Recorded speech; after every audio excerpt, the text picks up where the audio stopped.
고3 때 대학 입학하기 전에 우리 반에 한 여자애가 목사님 딸이 있었어요. 근데 그 딸이 어느 날 심각하게 여기 미간에 주름 지면서 저한테 말하는 거예요. 제가 어느 학교 간다는 얘기를 다 하고 다녔는데 저보고 와서 그 학교 사탄의 학교래. 너 가면 안 돼. 라고 이야기하는 거예요. 그래서 제가 흥칫뿡하고 갔죠. 그리고 그 학교에 입학했어요. 저희 학교 당시에는 아펜젤러가 아니라고 문화재예요. 문화재가 저희 과 건물이었는데 맨 한 할머니들이 문화재에 손을 대고 이렇게 막 기도를 하시는 거예요. 그래서 야, 이 학교는 확실히 기독교 학교라. 기도하는 할머니들이 있구나. 무슨 얘기 하나 이렇게 들어봤더니 이런 기도를 하시더라고요. 사탄의 학교가 무너질지어다. 사탄의 학교가 무너질지어다. 그래서 그냥 신박했어요. 1학년 때. 오, 신박하네 했어요. 캠퍼스를 걷다 보면요, 뭐 CCC였어요. 우리 교회 뭐 CCC 청신도 있지만 와가지고 뭐 선교단체들이 와요. 와서 복음을 증거해요. 저도 거기 잠깐 가입한 적이 있어요. 자매 때문에. 물론 금방 탈퇴했지만 저 신학과입니다라고 이야기해요. 정중하게 이야기하죠. 그러면 반드시 하는 이야기가 있어요. 그 학교, 우리 학교 신학과는 이상한 자유주의 신학이 쩔어가지고 꼭 복음을 들어야 된대. 그래서 그래요, 해봐요. 잘 들어줘. 그렇구나. 너는 세수를 좀 했으면 좋겠다. 뭐 이런 생각을 하면서 잘 듣고 있어요. 굉장히 불쾌한 경험입니다. 지금 웃으면서 얘기하지만 기분 아주 좋지 않아요. 제 군목으로 채플린으로 있을 때 8년간 있었지만 해군 교육사령부에 있을 때 육군 훈련소에 있는 제 친구 목사를 좀 만나러 갔어요. 좀 뭐 교류할 게 좀 있어서. 혹시 육군 논산 훈련소 나오면 뭐 실로한 머리이고 네, 그 부대예요. 근데 그 부대 친구 목사님이 설교를 하는데 걔가 이제 엄청 달변가거든요. 그 친구도 엄청 잘하는데 야, 이거는 내 학교가 달라서 그런가 하고 저는 엄청 굉장히 마음을 어렵게 하는 워딩이 있어요. 그게 뭐냐면 여기 오신 뭐 여러분들 뭐 환영 뭐 다 뭐 별얘기 다 하는데 갑자기 오지 않은 애들을 지옥의 불쏘시개라는 표현을 하는 거예요. 그래서 저 지옥의 불쏘시개 애들 대신 왔다고. 그래서 야, 이게 학교가 달라서 그런가 신학이 달라서 그런가 저는 목사인데도 굉장히 기분이 불쾌했어요. 그래서 그 친구가 이제 잘 지내요. 잘 지내는데 참 불쾌한 경험이었어요. 그리고 마지막 부대는 여기 수송사령부라고 과천에 있는 부대였는데 거기에 매주 토요일 날 강남에 있는 S모 교회 대형 교회에서 권사님들 무리가 이제 오셔서 형제들을 좀 관심 많아 하세요. 좋죠, 귀하죠. 오실 때마다 막 피자 한 2판씩 사서 오세요. 근데 병사들이 엄청 싫어해요. 물어봤어요. 왜 싫어하냐 했더니 피자 2판 주고 2시간 동안 붙잡고 얘기한대. 한 사람당. 먹을 수도 없대. 피자 앞에 다 놓고 2시간 동안 붙잡고 얘기한다는 거예요. 그리고 그 친구들이 느끼는 경험은 굉장히 무례함입니다. 그리고 되게 만나기 싫다고. 그래서 잘 토스해가지고 좀 돈만 받고 안 받게 했는데요. 왜 같은 기독교인인데 이런 불쾌한 경험을 해야만 할까요? 저뿐만 아니라 아마 여기 계신 많은 여러분들도 불쾌한 경험을 받아봤을 거예요. 또 누군가는 불쾌한 경험을 하고 있을지도 모르고요. 왜 그럴까요? 저는 그들이 고백하는 예수님을 저도 고백해요. 그리고 그들이 사랑하는 예수님을 저도 굉장히 사랑합니다. 그런데 왜 그들의 모습은 나를 불편하게 만들까? 우리를 불편하게 만들까요? 제가 프로 불편러라서 그럴까요? 왜 우리를 불편하게 만들까요?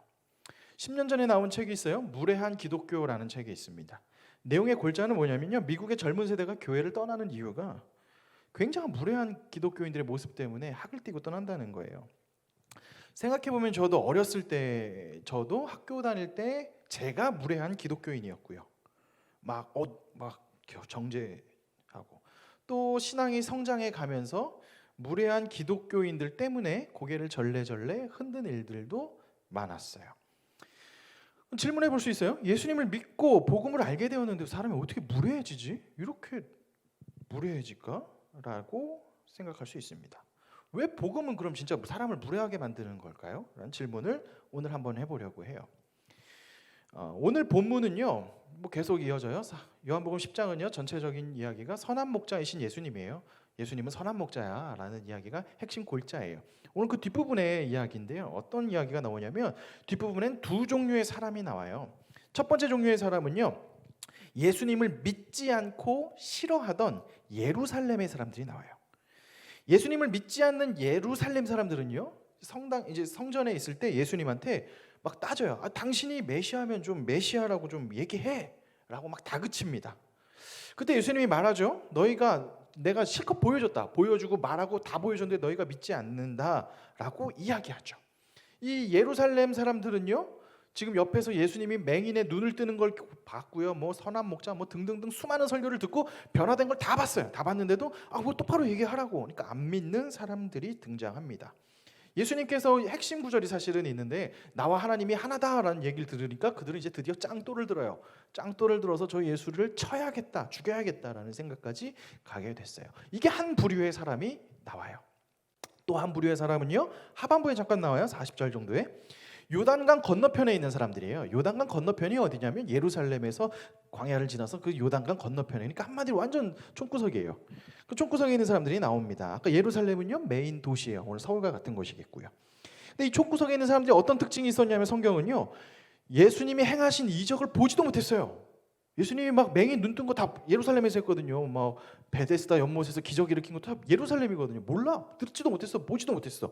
그랬는데 세례 요한의 설교를 듣고 예수님이 메시아라는 이야기를 믿고 주님 메시아입니다라고 따랐다는 거예요. 이 두 종류의 사람이 오늘 나와요. 그리고 예수님은 이 두 종류의 사람을 가리켜, 첫 번째 믿지 않는 예루살렘 사람들을 가리켜 너희가 믿지 않는 이유는 내 양이 아니다 라고 말씀하시고요. 두 번째에 있는 그 요단강 건너편에 있는 사람들이 나를 믿는 이유가 내 양이라고 말해요.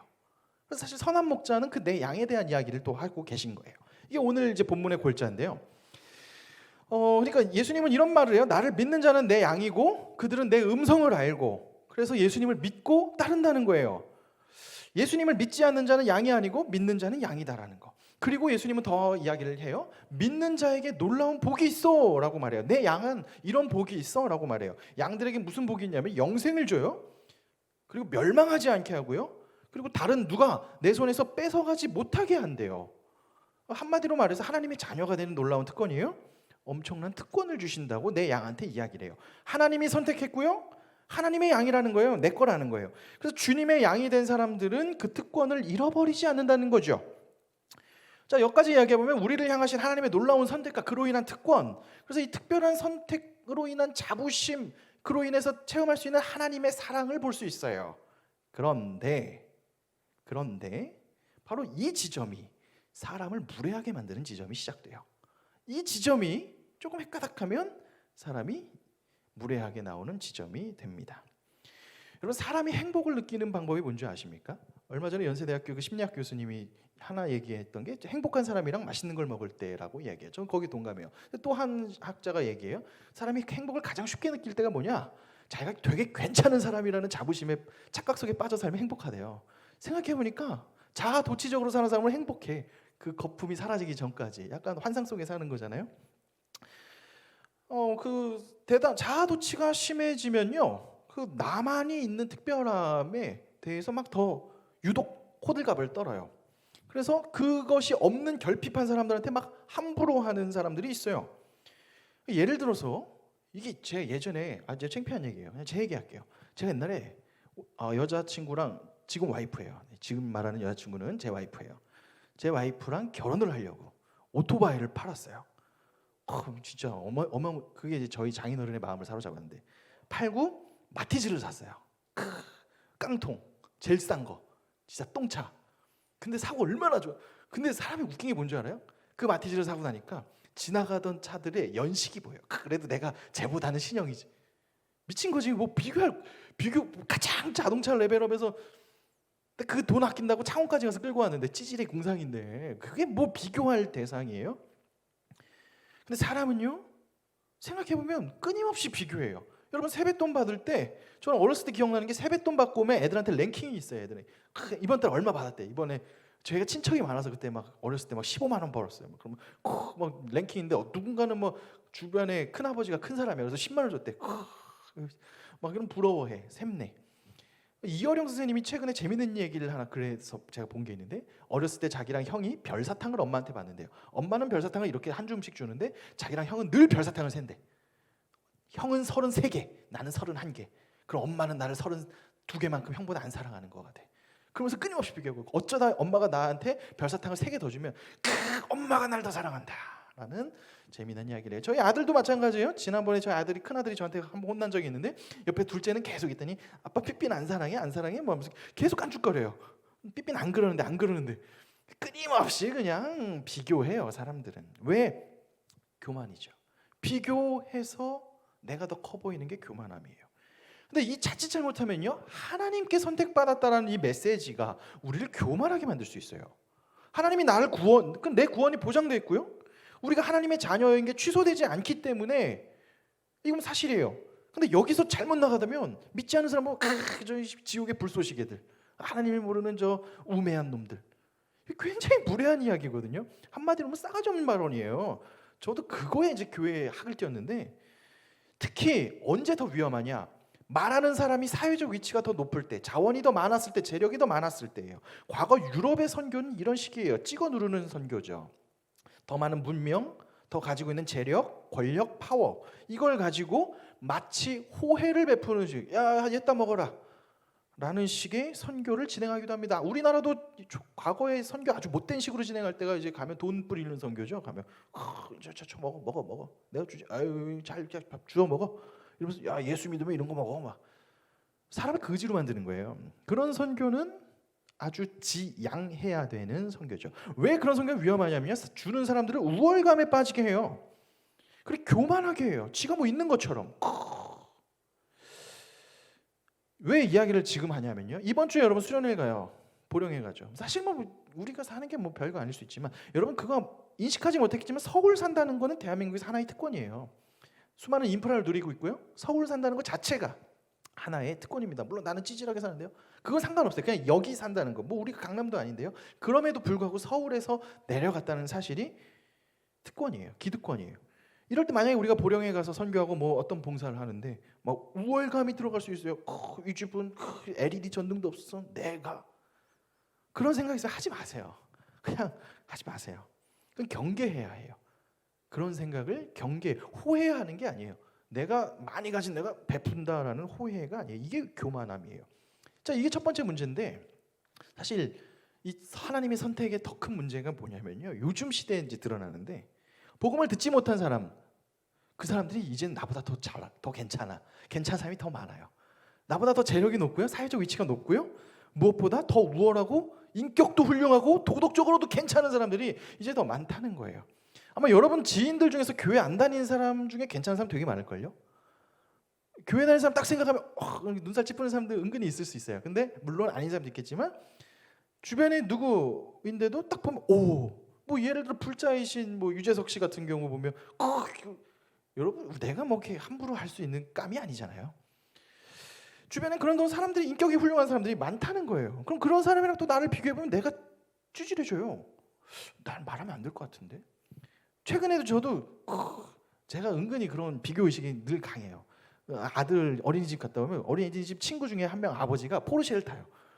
난 그 앞에 차 안 닿다 되지. 왜? 내 건 K3니까. 완전 후달리잖아. 별거 아닌데 그런 것들이 끊임없이 보이는 거예요. 믿지 않는 집이에요. 근데 훨씬 사회적 위치도 높죠. 재력도 높겠죠. 그럼 질문할 수 있어요. 이런 상황이 앞으로 많이 펼쳐질 텐데 왜 하나님은 그 우리를 택하셨는가? 왜 저런 훌륭하고 멋지고 기가 막힌 사람을 택한 게 아니라 왜 나를 택하셨지? 왜 이런 나를 택하셨지? 막 이렇게 교만함도 금방 드는 왜 이런 부족한 나를 택하셨지? 우리가 보통 나를 선택했다는 하나님의 근거로 볼 때 기본적으로 나를 봐요. 내가 이 정도로 멋진데 하나님이 나를 선택했을 거라고 생각해요. 이게 특별히 기독교 경건주의에서 나타나는 좀 폐해인데요. 내가 용맹정진하여 내가 이렇게 자기 개발하면서 이렇게 사니까 하나님이 날 택했지. 이거 굉장히 위험한 발언이에요.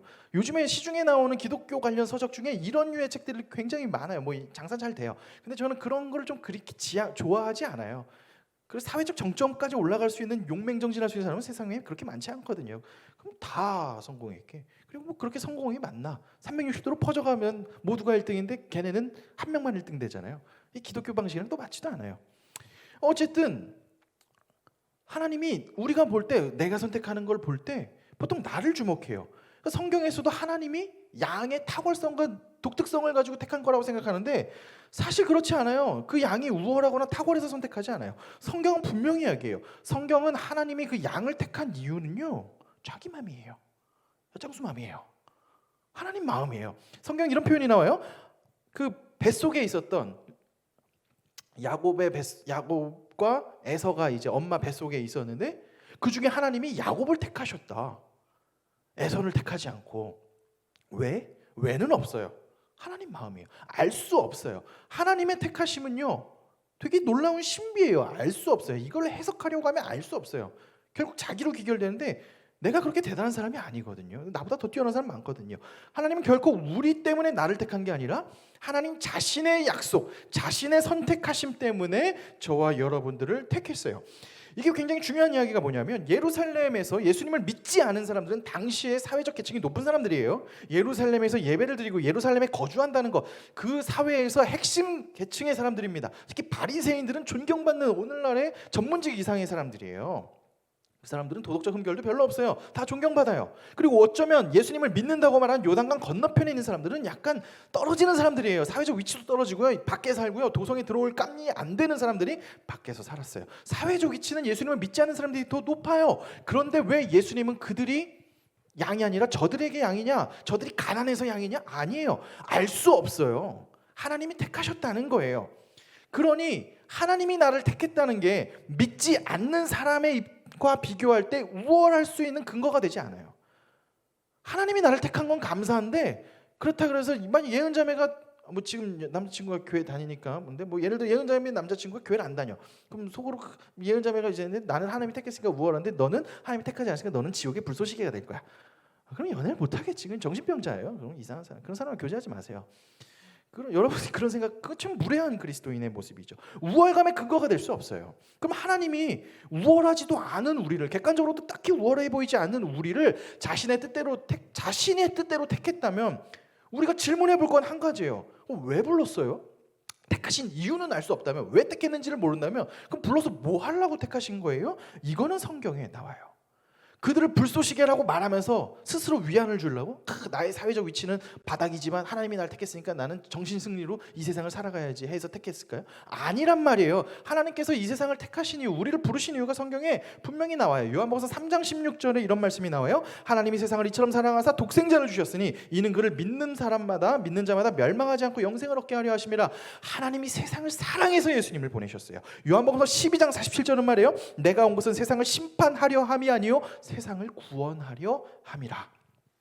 예수님은요 이 땅의 구원의 역사를 위해서 오셨어요. 지금 예수님께 짱돌을 두고 돌로 치려는 그 사람들은 그럼 버림받아서 영원히 저주받고 형벌받고 죽어야 될 존재로 하나님이 손 찍어서 버리려고 부르신 거예요? 아니에요. 그들에게 끊임없이 예수님이 보여주시고 한 것은 그들마저도 사랑하신 하나님이에요. 하나님의 사랑은 우리의 생각보다 커요. 하나님은 악인이나 선인이나 동일하게 비를 주시는 분이 하나님이세요. 그 하나님의 사랑의 정점이 바로 이 땅에 오신 예수 그리스도예요. 예수 그리스도는 자기를 믿는 요 소수의 사람들만 데리고 구원받으려고 하는 게 아니라 이 세상에 온 사람들을 위해서 십자가에 달려 죽으셨단 말입니다. 그래서 요한복음 15장 16절은 그 말씀을 따르는 자들, 예수님을 믿는 양인 제자들에게 이렇게 얘기해요. 너희가 나를 택한 것이 아니라 내가 너희를 택하여 세웠나니 이는 너희로 가서 열매를 맺게 하고 위해서 택하셨다는 거예요. 무슨 열매예요? 예수님께서 이 땅에 오셔서 하신 열매가 무엇입니까?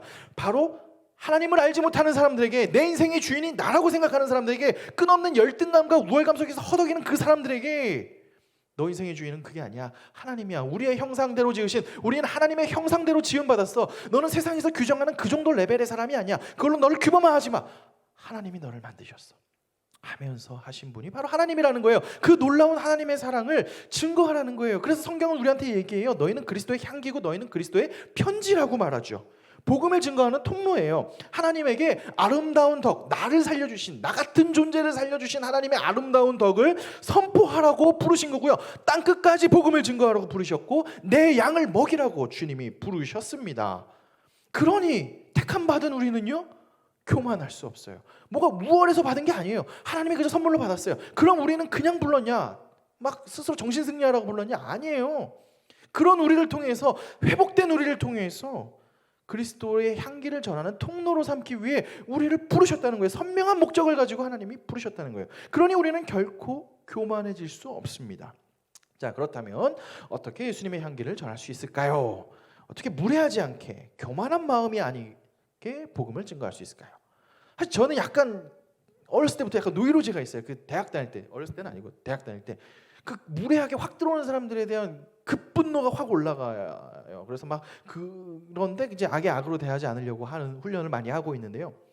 그 왜 신앙에 심취하면 그렇게 막 무례한 이야기, 함부로 그 사람의 삶에 자리를 막 짓밟는 이야기를 할 수도 있단 말이에요. 어떻게 우리는 무례하지 않게 예수 그리스도의 복음의 통로가 될 수 있을까요?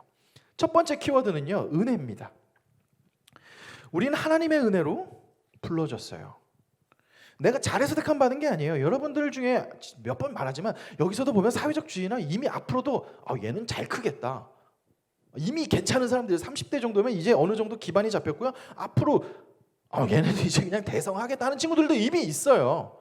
그래서 사회적 주의는 점점 벌어질 거예요. 그 하나님이 그래서 불렀냐고요? 아니에요. 그런 사람들은 영적 교만에 쓰러지기 쉬워요. 하나님이 우리를 부르신 것은요, 뛰어나서 부른 게 아니에요. 예수님과 함께 있던 사람들, 예수님은 세리와 창녀들에게 다가갔어요. 가난한 자와 소외된 자에게 늘 다가갔어요. 그때 사회적으로 우월했던 바리새인들은 손가락질했어요. 저 사람은 더러운 짓을 해. 저 사람은 왜 저런 하찮은 사람들이랑 놀아? 라고 이야기하는 거죠. 예수님은 말씀하세요. 나는 죄인을 부르러 왔다고. 죄인된 우리를 부르러 오신 겁니다. 하나님은요, 우리의 능력을 보고 부르신 것이 아니라 그저 하나님의 선택, 은혜로 불렀어요. 이것을 에베소 2장 8절은 이렇게 말합니다. 우리 졸릴 때쯤 되니까 같이 한번 읽어볼게요. 같이 읽어보겠습니다. 시작. 너희는 그 은혜에 의하여 믿음으로 말미암아 구원을 받았으니 이것은 너희에게서 난 것이 아니요 하나님의 선물이라. 선물입니다. 지금 저와 여러분이 여기 앉아 있고 여기서 함께 말씀을 듣고 어쨌든 뭐 여기서 시간을 보내고 있다는 것 자체가 기적이고요. 그 기적 선택받아서 뭔가 마음에 울림이 있고 뭐 하여튼 뭐 수많은 여정은 은혜예요. 은혜예요. 저는 늘 제 삶을 보면 은혜예요. 오늘 자오 목사님 이제 사임하고 가요. 은혜예요. 저 개인적으로 자오 목사님이랑 친해서 자주 볼 것 같아요. 은혜예요. 그 여정을 다 알기 때문에 더 은혜죠. 내 힘으로 됐으면 교만했을 거예요. 은혜예요. 이게 중요합니다. 사람은요, 연약해서 늘 교만해질 수 있어요. 내 힘, 내 업적, 숫자에 목매이게 되고 어느새 숫자로만 나를 표시하고 나를 더 드러내려고. 그런데 기억해야 될 건요, 우리를 부르신 분은 우리의 능력을 보고 부르신 게 아니에요. 은혜예요. 첫 번째 기억하셔야 될 게 은혜입니다. 두 번째 키워드는요, 예수예요. 오직 예수님입니다. 그래서 우리가 자랑할 수 있는 건 내 능력을 자랑하지 못해요. 오직 예수님만 자랑할 수 있어요. 에베소서 2장 9절의 말씀 이어서 같이 한번 읽어볼게요. 읽겠습니다. 시작. 행위에서 난 것이 아니니 이는 누구든지 자랑하지 못하게 함이라. 아멘. 제가 아까 뭐 특정 기독교 서적을 이야기해서 좀 그렇긴 한데 사실 청년들한테 어떤 책을 좀 추천해 주려고 책을 제일 많이 봐요. 책을 그렇게 좋아하지는 않아요. 사실 게임을 더 좋아하는데 하여튼 뭐 의무적으로 반으로 계속 많이 보는데 그 저를 늘 불편하게 하는 지점의 책들이 그 막 나 봐라 장난 아니지. 나 유튜브 구독자 나지 38만 명. 막 기독교 콘텐츠 짱이지. 너네들 이렇게 뭐 이런 사람들. 뭐 많아요. 근데 그 사람들의 신앙을 폄하하는 게 아니에요. 훌륭하시죠. 그렇게 열심히 사세요. 또 막 게으르지 마. 하루에 2시간 자고 3시간 자고 끝까지 달려가고 훌륭하죠. 그렇게 사세요. 근데 저는 거기 그렇게 딱히 동의하지 않아요. 왜 그 사람들이 골자는 결국 자기를 자랑해요. 그리스도를 쫓아가는 나를 자랑해.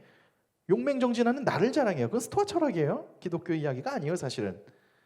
그 영웅 이야기예요. 삼국지에 나오는 관우 같은 매력이 있죠. 매력이 있으나 복음 이야기는 아니에요. 복음의 이야기는 뭐냐? 그래서 우리가 자랑할 건 예수밖에 없어요. 참 놀라운 거예요. 예수님만 자랑해요. 내 뛰어남을 자랑하는 게 아니라 예수님을 자랑해요. 저는 영신교회 청년들이 도덕적으로 우월하다고 생각하지 않아요. 여러분 뭐 우월해봐야 우월한 척은 할 수 있어요. 딱히 그러지도 마세요. 뒷담화 안 할 것 같아요, 교회? 뒷담화의 성지입니다. 여기 맛집이에요. 뒷담화 맛집. 교회가말로 뒷담화 맛집이에요. 딱 만나면 원래 두세 사람이 모이면 뒷담화예요. 주님의 이름을 기도하면 참 좋겠지만 두세 사람이 모이면 뒷담화래요. 뭐 맛보고 뜯고 싶고 즐기고 얼마나 좋아요. 목사는 뜯고 싶고 즐기는 아주 좀. 또 두 번째는 우리 병준이 하여튼 뭐 타이틀이 있으면 다 씹고 맛보고 알기 좋은 타이틀들이에요. 그럼 걔네들이 나쁘냐? 인성이 쓰레기냐? 아니에요. 원래 그런 곳이에요. 그런 자들을 하나님이 부르셨어요. 근데 놀랍지 않아요? 그렇게 놀다가도 제자리 잘 갖다 놔요. 그렇게 놀다가도 다시 주님께로 돌아가요. 막 찔려. 뒷담화 실컷 해도 그래도 기도하자, 미안하니까. 착해.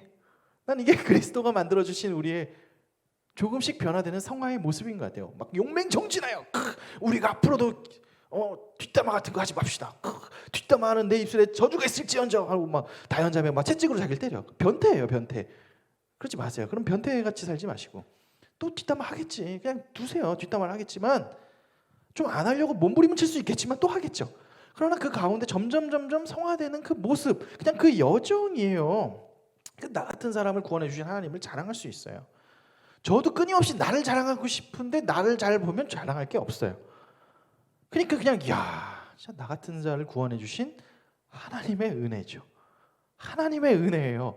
하나님만이 자랑할 수 있는 거예요. 그래서 우리가 자랑할 유일한 존재는 예수 그리스도예요. 그러니까 여러분들 착각하지 마세요. 내가 괜찮지 않아서, 내가 예수님을 증거할 만큼 괜찮지 않아서 증거를 못해요. 말도 안 되는 소리예요. 그냥 얘기하는 거예요. 복음 증거는 흘러가는 거예요. 우리를 그나마 나를 살리신 이 예수님, 투박하지만 이 예수님, 나를 살리신 예수님을 증거하는 겁니다. 이게 두 번째 바로 오직 예수예요. 첫 번째가 은혜예요. 두 번째가 오직 예수님이에요. 세 번째 있어요. 세 번째는 바로 교회입니다. 그 예수님의 사랑은요, 교회를 통해서 보여져요. 에베소서 2장 10절의 말씀 같이 읽어볼게요. 시작. 우리는 그가 만드신 바라 그리스도 예수 안에서 선한 일을 위하여 지으심을 받은 자니 이 일은 하나님이 전에 예비하사 우리로 그 가운데서 행하게 하려 하심이라. 하나님께서 우리를 만드신 이유와 뭐 이런 거 있어요. 제가 지금 여기서 사실 뭐 멋진 말 하나 써놨어요. 근데 할까 말까 고민인데 근데 자랑하고 싶어서 이게 이제 하나님 나라의 현현이라고 교회에 뭐 이런 그럴싸한 얘기를 했는데 귀에 안 들어와. 이런 얘기 계속하면 이제 졸린다 얍 되겠죠. 무슨 소리냐면 관념적으로 하는 얘기 말고 막 예수님 성경 공부 막 팽나는 거 뭐 할 건데 그렇게 잘 알 거면 목사해. 교회 뭐예요? 신앙 이 사랑 뭔데? 뭐 추상적으로 뭐 하나님 여기에서 보여주는 거예요. 여기 다른 적이 아니고 여기 굉장히 투박해요. 막 뒷담화가 난무하는 곳, 연애하면 서로의 사생활을 다 아는 곳, 마치 살벌한 곳. 혹시 제가 내 결혼식 날 전 여친에 대한 것을 뿌리진 않을까 하는 가끔은 그런 너무나 서로 잘 알 수도 있는 현존하는 교회. 지금 여기 있는 교회. 근데 공동체에는요 재미있는 건요 하나님의 사랑, 그리스도를 증거하는 그 모습은요 교회를 통해서 나와요. 지금 청년부 공동체는요 제가 신도로 다니고 싶어요.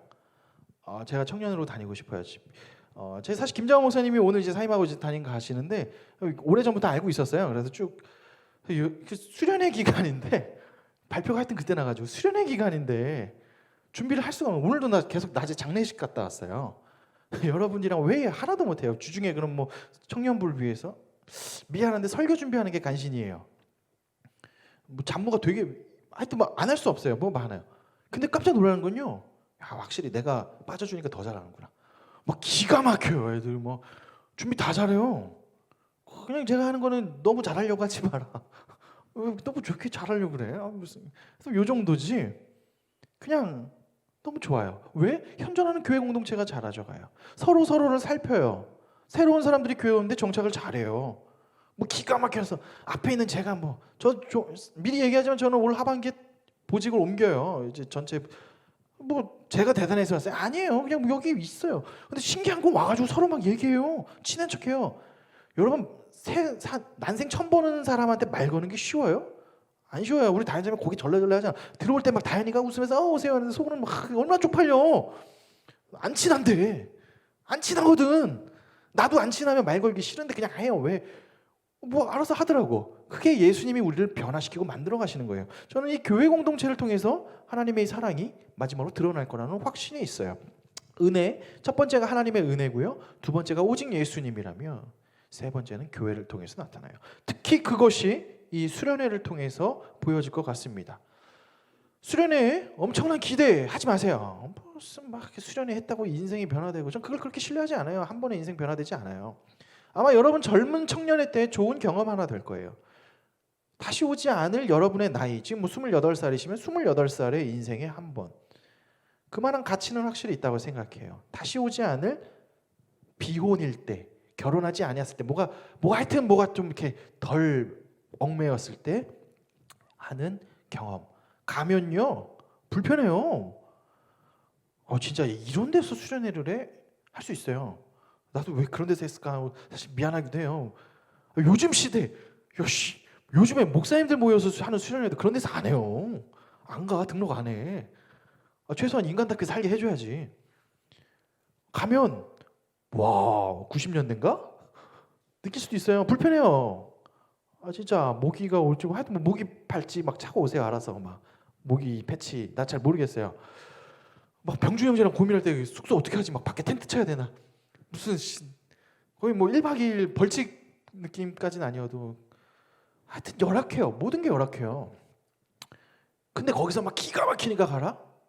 딱히 저는 그렇게 생각하지 않아요. 강사도 없어요. 뭐 기가 막힌 기가 막힌 목사님 와가지고 막 제가 한다니까요. 똑같은 얘기 또 듣는 거예요. 뻔한 얘기 들어요. 제가 해봐야 거기서 거기겠지. 뭐 얼마나 신박하겠어요. 그럼 왜 가냐고요. 뭘 기대하고 가냐. 저는 공동체를 기대해요. 그 경험들이 축적돼요. 그리고 내년을 꿈꿔봐요. 내년에 여러분들이 선교를 꿈꾸고요. 그 후년에 캄보디아나 또 우리가 할 수 있는 선교를 꿈꾸고요. 공동체를 꿈꾸고요. 그렇게 경험이 쌓이고 좋은 교회에 대한 사랑의 경험들이 쌓아졌을 때 20년, 30년이 지났을 때 지금 영신교회의 어른들이 세운 이 교회처럼 여러분이 또 다음 세대를 위해 후원해 줄 수 있는 교회가 될 거예요. 저는 그걸 기대해요. 이 수련회 혹시 막 아직 잘 모르겠다. 간 불편한데 하는 생각 하시는 분들이 있다면 한번 약간 뇌를 내려놓고 같이 가는 것도 괜찮아요. 언제 또 이런 미친 짓 해보겠어? 괜찮다고 생각해봐요. 저도 여러분과 함께하는 처음이자 마지막 수련회고요. 앞으로 내가 뭐 수청년을 또 할 것 같지는 않아요. 네, 마지막이죠. 뭐 저희가 있어서 오라는 건 아니고 제가 얘기한 건 미원이가 오기 위해서 이 얘기를 굳이 계속 하고 있는 거고요.